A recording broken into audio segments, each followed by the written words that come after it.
Pois bem, o que é filosofia? Eis uma grande pergunta. E o que a religião poderia dizer a respeito? O que a teologia poderia dizer a respeito? E mais especificamente, o que a teologia ortodoxa, a teologia da igreja, lá no Oriente Cristão, poderia dizer a respeito? Quando nós conversamos a respeito de filosofia, geralmente se entende que conceituações e definições são o carro-chefe. Aliás, a pergunta o que é filosofia quase que nos pede para que de algum modo conceituemos, definamos o que é filosofia. Mas longe de fazer algo assim, eu preferiria falar sobre um pouco da relação entre a igreja e a filosofia. A igreja ortodoxa no Oriente Cristão, ela foi a primeira que esboçou esse relacionamento entre fé e razão, entre filosofia e teologia.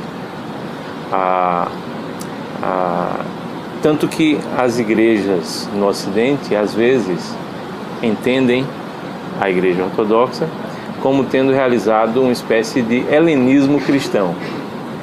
Mas longe de a igreja ortodoxa ser uma teologia helenista, ou se valer tão somente da filosofia helenista, o que aconteceu foi que nos primeiros dias do cristianismo, a igreja foi sentindo paulatinamente a necessidade de exprimir a sua fé perante aqueles que se valiam das categorias da razão, aqueles que lidavam com a filosofia.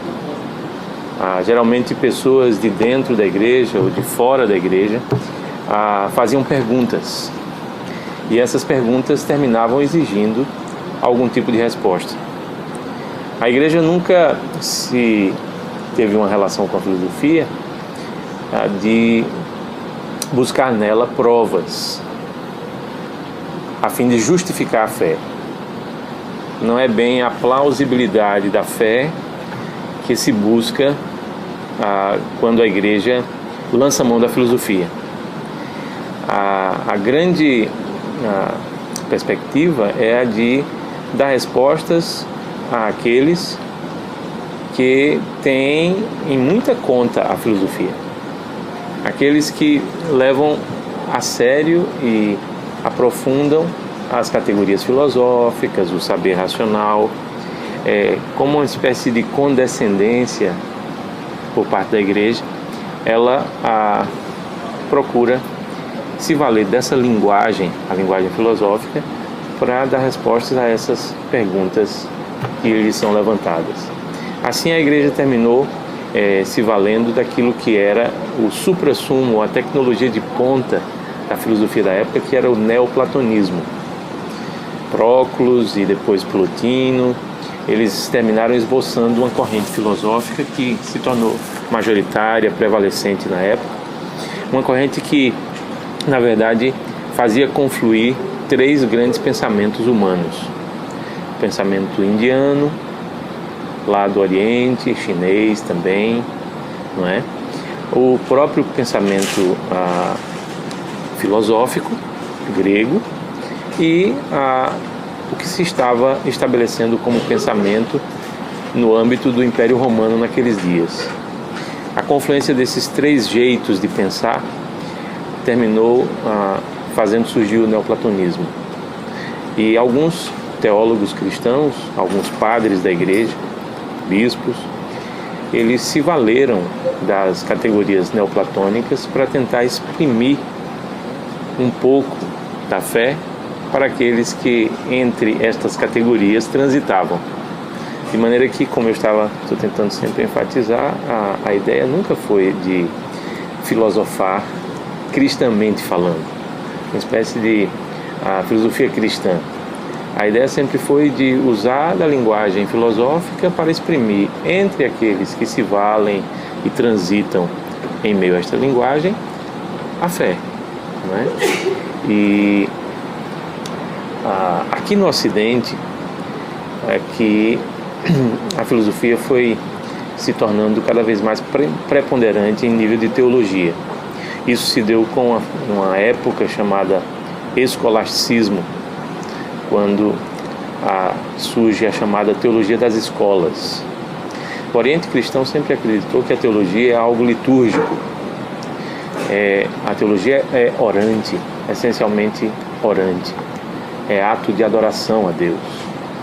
E a teologia seria um relacionamento de adoração entre Criador e criatura, ou melhor, entre criatura e Criador.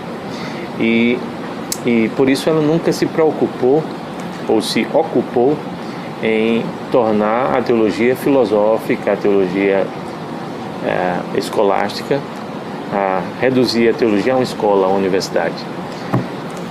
Aliás, o Império Bizantino já havia tomado a primeira iniciativa de fundar uma universidade cristã, universidade lá no Oriente, em Constantinopla. Mas aqui no Ocidente a ideia foi, com o surgimento das primeiras universidades, de colocar a teologia como que no topo das ciências. E assim se fez uma espécie de hierarquia entre as ciências, onde a filosofia ditaria as normas para todas as demais ciências, e para isso ela precisaria se tornar ciência tanto quanto as demais ciências. Aliás, uma espécie de ciência guarda-chuva.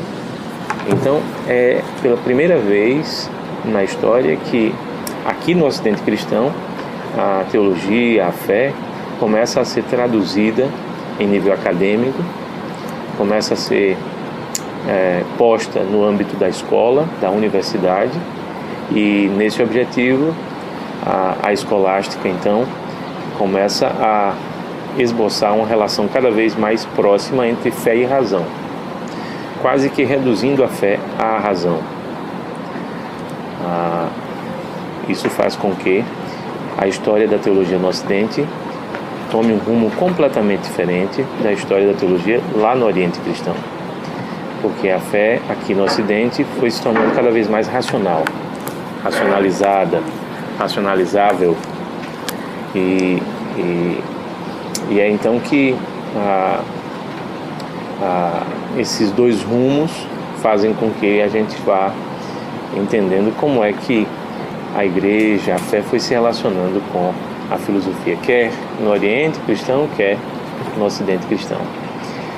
Uma outra coisa muito importante a ser dita é que, lembrando que foi o Oriente que primeiro elaborou uma aproximação entre fé e razão, entre teologia e filosofia, lembrando disso, a teologia cristã no Oriente começou a trabalhar a partir de uma antropologia, de uma compreensão do homem que não priorizasse a razão. Porque na experiência dos padres da igreja, principalmente os padres do deserto, que se retiravam para viver em oração, em jejum, em muita comunhão com Deus, eles foram descobrindo paulatinamente que, muito para além da razão humana, a alma humana possuía como que uma faculdade mais sublime, aquilo que eles denominaram como o nous. O nous é uma faculdade da alma humana que está acima do logos humano ou da razão humana. E isso fez toda a diferença. Porque se já Anaxágoras, na antiga Grécia, entre os pré-socráticos, falava do nous como aquilo que permeava todas as homoiomeriae, ou as partes semelhantes do universo, o nous como aquele todo que em tudo estava, o nous habitando as homoiomeriae. Se Anaxágoras colocava a coisa nesses termos, a teologia cristã, a teologia ortodoxa, a teologia lá no Oriente, começa a compreender o nous numa outra perspectiva. Anaxágoras colocava o nous em meio ou permeando as homoiomeriae, mas como muito acima delas também. Ao mesmo tempo que ele estava em meio a tudo o que existia, ele estava muito para além de tudo o que existia. Contudo, e nisso Anaxágoras dá um passo além de Heráclito, por exemplo, que falava sobre o Logos, mas sobre um Logos imanente no universo. Um Logos que habitava todas as coisas, mas não estava para além de todas as coisas. A grande descoberta de Anaxágoras residia no fato de que, muito para além do Logos, existe o Nous, que habita as Homoiomeriae, ou habita tudo que existe, as partes semelhantes do universo, mas está para além dele, além do universo, além destas partes. Portanto, diferentemente do Logos de Heráclito, o Nous em Anaxágoras não está preso, limitado ou detido a tudo que existe, mas, segundo a frase famosa de Anaxágoras, tapanta en passin, o todo em tudo. Se o todo está em tudo, ele não se limita a tudo o que existe, mas está muito para além de tudo o que existe.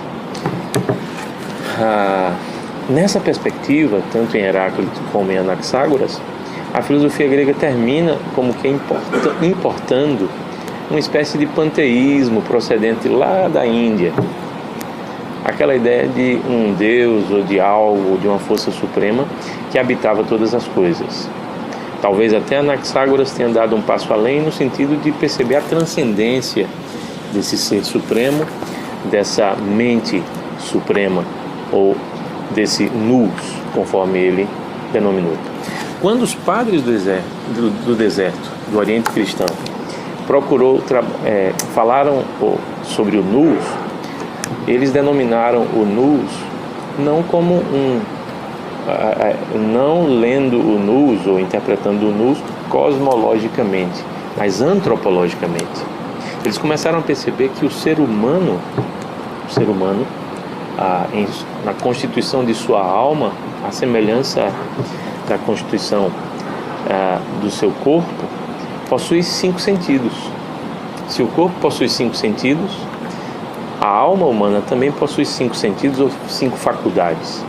E os Santos Padres, entre muitas orações, jejuns e na vitória sobre as tentações, eles começaram a descobrir a constituição da alma humana, que, constituída de 5 partes, precisavam ser, de alguma forma, descritas. E assim eles perceberam que a faculdade menos excelente ou mais próxima do corpo da alma humana é aquilo que eles chamaram de áistesis, ou sensações. A áistesis, ou a sensação, é aquela faculdade da alma humana com a qual os homens sentem o mundo espiritual. Alguns hoje em dia, numa linguagem um tanto esotérica, falam de um 6º sentido. Seriam os 5 sentidos do corpo e um sentido a mais, um 6º. Pois bem, para os Santos Padres, essa é a faculdade da alma humana que está mais atrelada ao corpo. Acima dela existe uma outra faculdade chamada fantasia. A fantasia é a capacidade imaginativa da alma humana. A alma humana tem a capacidade de imaginar, de criar asas, ou dar asas à sua imaginação. Porque doente, muitas vezes a alma humana termina desenvolvendo paranoias, neuroses, psicoses, psicopatias, as mais variadas. E a fantasia é essa propriedade da alma humana, essa faculdade da alma humana responsável pela imaginação, que oxalá não seja doentia, mas muitas vezes o é. Acima da fantasia existe uma outra faculdade da alma humana que os Santos Padres denominaram como doxa. Doxa em grego significa vontade, opinião. Isso é uma faculdade da alma humana E as pessoas nem sempre sabem disso. Às vezes a gente acha que a opinião é mero fruto das nossas vivências.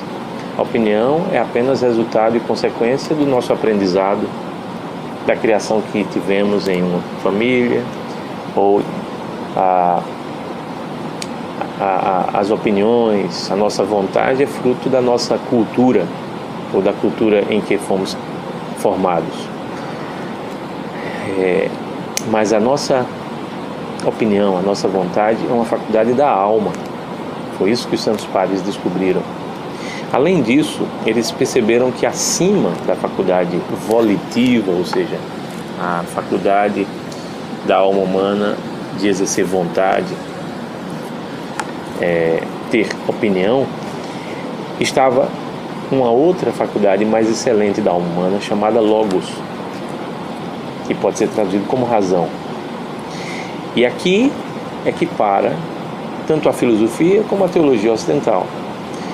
Eles, tanto uma como a outra, interpretaram o Logos, a razão humana, como o que havia de mais excelente no ser humano. Mas os santos padres, descrevendo a alma humana, perceberam que bem acima do Logos existe essa faculdade última, essa faculdade maior, que possui ulteridade, uma faculdade transcendente, mística, espiritual, essencialmente espiritual, na alma humana, chamada nous, e eles denominaram como nous. O nous é uma palavra grega que pode ser traduzida como intelecto ou como espírito.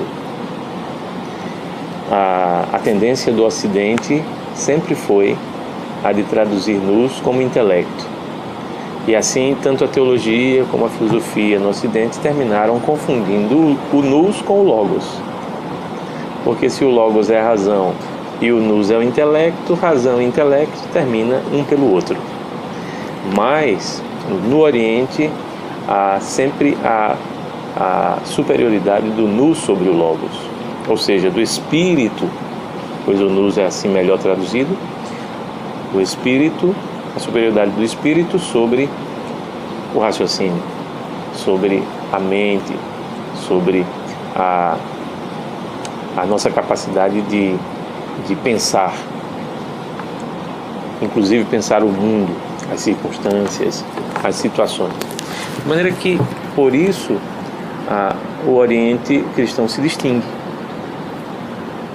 Se distingue porque percebe o valor do Logos, da razão, da reflexão filosófica, do saber racional, das categorias, quer platônicas, quer aristotélicas ou neoplatônicas, tudo mais, mas percebe em nível de Logos humanos um limite.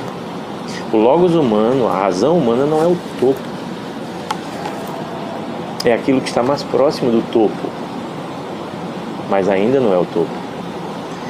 E aqui é que a minha tentativa de responder à pergunta o que é filosofia talvez encontre algum êxito. A minha tentativa é de responder a essa pergunta tão difícil de ser respondida, não é? Dizendo que filosofia, para nós, para o Oriente cristão, é um sacrifício litúrgico em que o Logos, a razão humana, rende perante o altar do nous a sua oferta. Portanto, filosofia é esse jeito que o ser humano tem, essa capacidade, a potencialidade do pensar humano,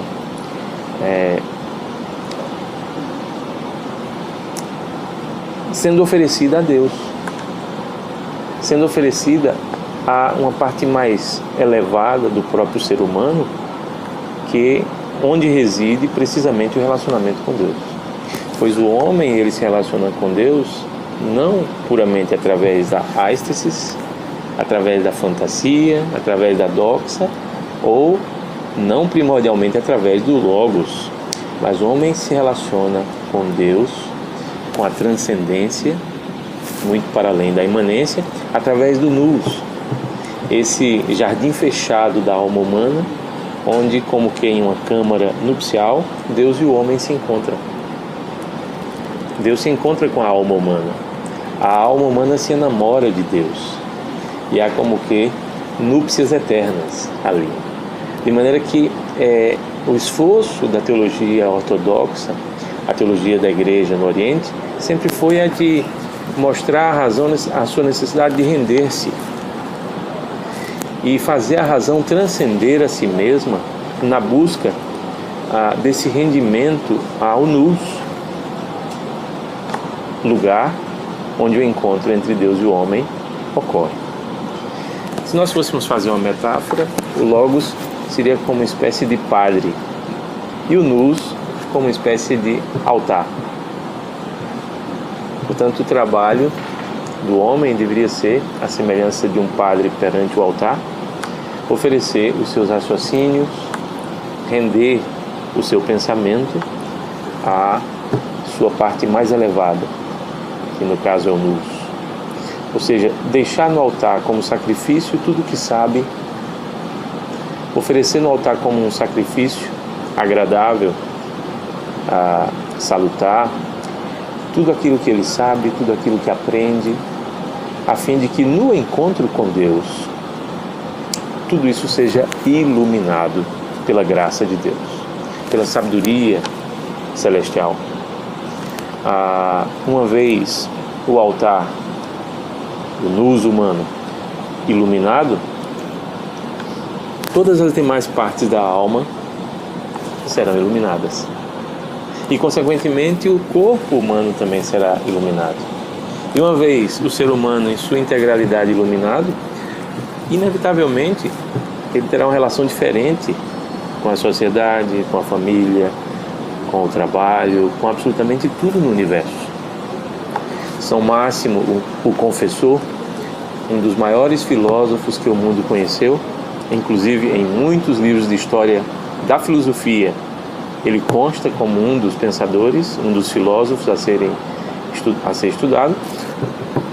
São Máximo dizia que quando o nous humano é iluminado pela graça de Deus e assim ilumina todas as demais faculdades da alma, o corpo humano, o universo inteiro passa por uma alteração.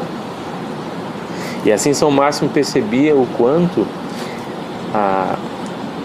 essa experiência é valorosa, porque se para a teologia cristã, quando o primeiro homem entrou em pecado, conforme a narrativa primitiva do Gênesis,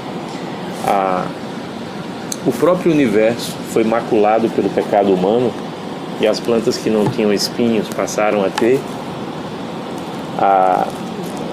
os animais que viviam em harmonia, inclusive com o homem, passaram a viver em desarmonia, e todo o universo foi prejudicado pelo pecado humano, pelas trevas que passaram a reinar.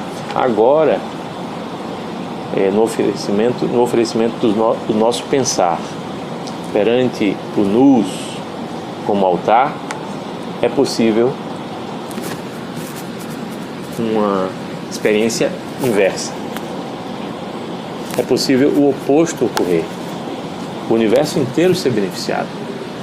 De maneira que, em hipótese alguma, a fé ortodoxa negligencia o logos humano, apenas o vê como sacerdote, oferecendo perante o altar, no caso o nous, os seus pensamentos, a fim de que ali sejam iluminados, e uma vez iluminados, possam iluminar todo o restante da alma humana, do corpo humano e do universo. Nesse microcosmos que é o ser humano, o macrocosmos vai sendo iluminado.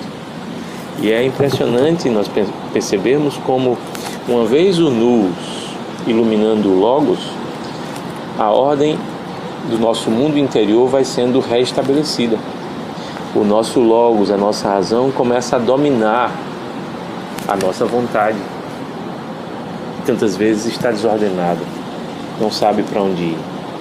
Começa o logos, uma vez iluminado pelo nous, começa a ordenar as nossas opiniões.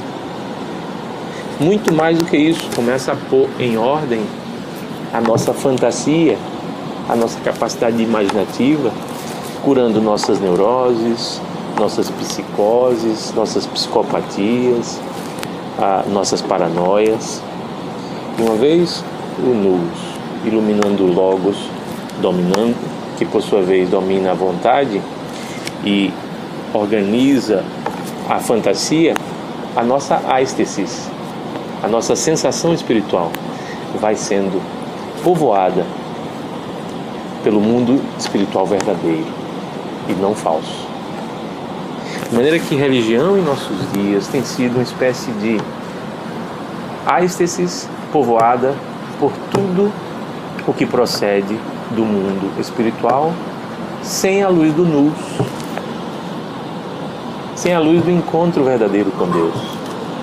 E assim as pessoas de fato sentem algo na alma, porque a áistesis humana é uma faculdade da alma, ela existe, ela funciona, e as pessoas sentem de fato algo espiritual, uma sensação espiritual, e confundem isso com o próprio Deus. Vejam a utilidade da grande descoberta dos santos padres do deserto. Eles perceberam que o nous não é, como em Anaxágoras, apenas o todo que em tudo habita. O nous é a faculdade mais excelente da alma humana que, uma vez iluminada pela graça de Deus, pode reordenar o universo. Pode colocar em ordem o nosso mundo interior, pode colocar em ordem nossos pensamentos, poderá, quem sabe, ajudar em muito uma filosofia tão fragmentada como a que nós estamos vendo em nossos dias, e de alguma forma poderá solucionar muita coisa. O fato é que com tudo isso estamos tentando responder que razão e fé não se divorciam. À luz do nous, razão e fé se encontram, não é? Aliás, na luz do nous, a razão e a fé se encontram, e a razão pode ser muito bem rendida à fé, e a fé, assim compreendida, nunca será uma imposição à razão humana. Aliás, a heterodoxia, ou a imposição da lei do outro sobre os indivíduos, despertou na modernidade aquilo que é chamado de autonomia. Me perdoe, não a heterodoxia, a heteronomia. A lei do outro despertou na modernidade o surgimento da autonomia. E a autonomia moderna terminou se insurgindo contra todo tipo de heteronomia. E assim, a fé é entendida como pura heteronomia, a razão humana instrumentalizada como a autonomia, vivem há quase 500 anos em conflito. A modernidade ocidental é essa fé entendida como heterônoma, que guerreia ou que dominou inquisitorialmente a razão. Ou bem a revanche da razão, desprezando tudo que for relacionado à religião, à igreja, à fé. No Oriente cristão, a proposta sempre foi outra. A ideia de que a fé e a razão não fiquem em contraste, em guerra, mas uma ilumine a outra, uma se renda à outra, e nessa relação, acudida pela graça divina, as coisas podem ser construídas tanto no nosso interior como em nosso exterior, tanto dentro de nós como fora de nós. Talvez seja um pouco simplista, mas a ideia de responder à pergunta o que é filosofia é essa. A filosofia é um jeito da razão humana render-se àquilo que lhe está acima, mas não como um superior transcendente pura e simplesmente, mas um superior que lhe constitui o nous.